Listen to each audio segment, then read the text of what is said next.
Yeah. One other important thing ఏంటంటే ఈ business ఇంట్రెస్ట్లు అనేది వచ్చేసరికి there are two.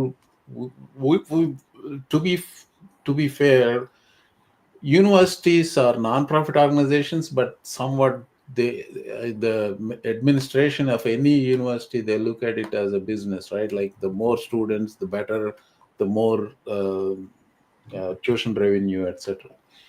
Adi, so it's in the economic interest of the universities.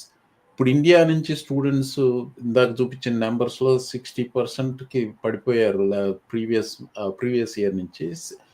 So that is a big hit, like spread over many universities in the United States, right? Like, but still it is a revenue hit they take. If ఈ policies వల్ల బాగా తగ్గితే still US university system is not going to go bankrupt or anything. So there are going to be struggles. I mean, yes. Just like the way you know that during pandemic we had decrease. Of course, it is according to your statistics, 2021 number is same as the number now. Okay, so 2024, US University didn't go bankrupt in 2021, and unless it goes from 63,000 to 10,000, 20,000, the Still, bankruptcy is not there.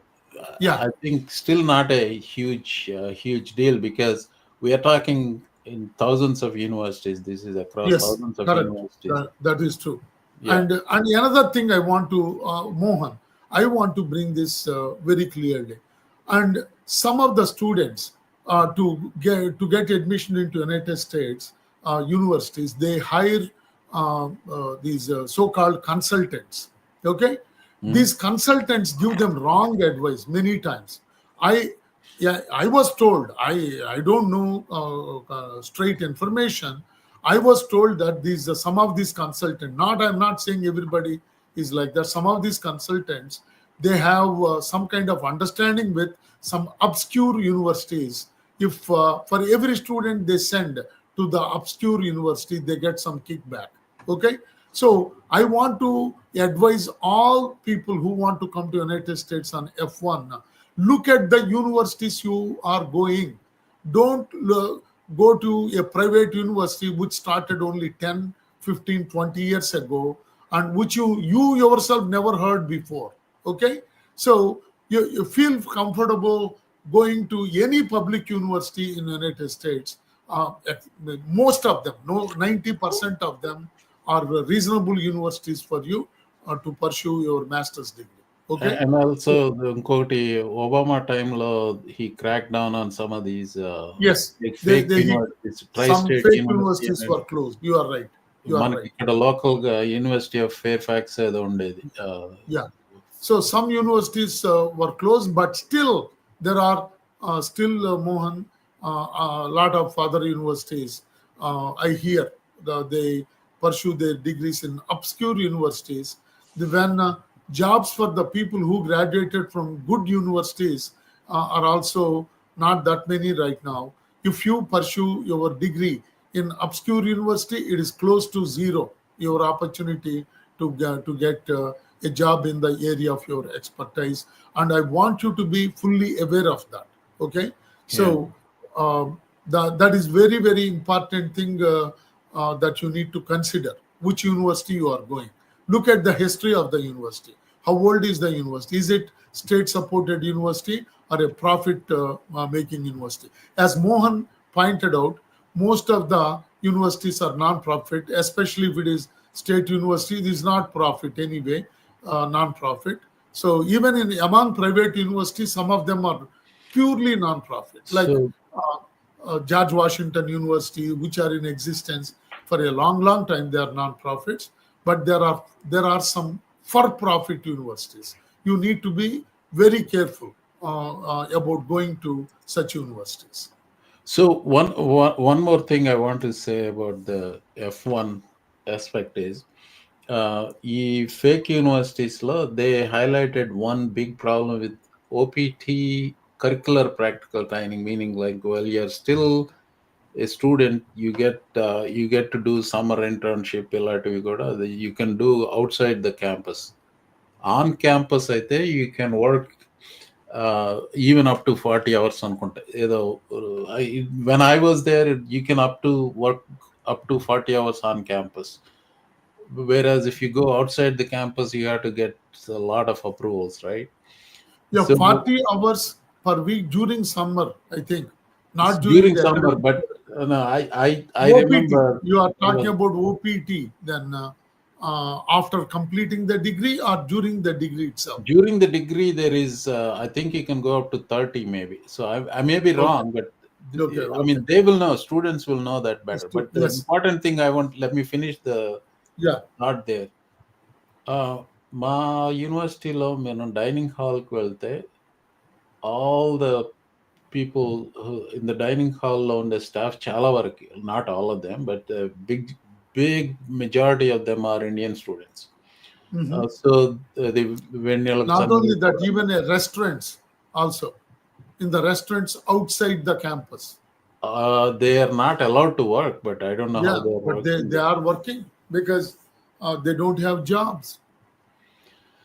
So my point I'm trying to make is unkokati, the universities have changed. When I came to US, PhD kani apply cheste, there are some problem with the transcript matching edaithe ma professor cheppadu, why don't you convert your application to masters అన్నాడు. నేను downgrade చేస్తే దాన్ని ఎమ్మటే admission వచ్చింది. But I came with GRA నేను వచ్చినప్పుడు. So GRA is different, that paid tuition and everything, right? Like GRA, GTA, they paid some tuition.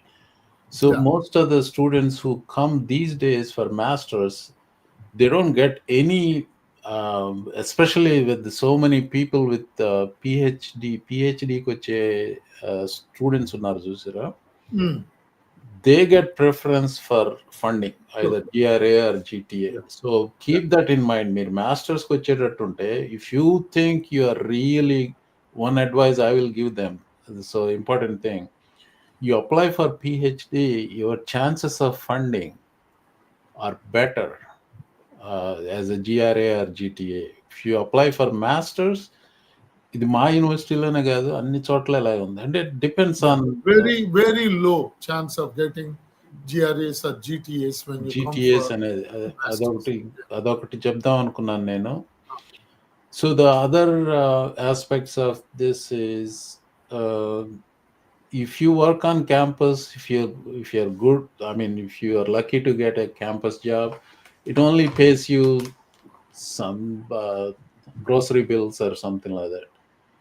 And it also doesn't pay for the tuition. And actually it is a good discipline too.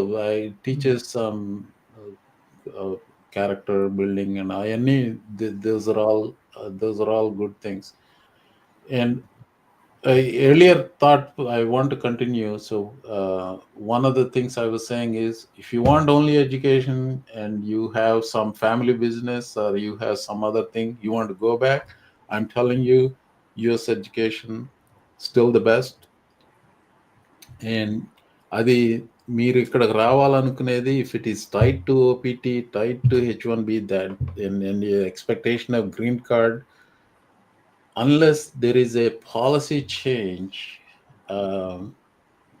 I don't see anything in the horizon that will make things better. ఆ H1B గురించి ఇంకొంచెం మాట్లాడదాం అనుకున్నాను కానీ, but F1 యాక్చువల్గా Gopal could not join today. We wanted to talk about H1B also. No problem.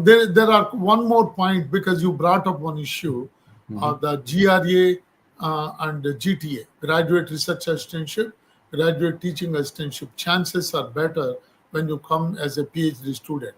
And I also want to bring to the attention of the potential students for US universities. You can apply for PhD in some of the universities directly with your bachelor's degree also. You don't need to complete your master's degree in India to apply for PhD admission in the United States. Okay? So if you are genuinely interested in doing, I don't want you to lie unnecessarily and cause grief to a professor. You lie, come here saying that you want to do PhD, then after getting an assistantship, then you finish enough credits to get a master's, then you tell the professor you are no longer interested in.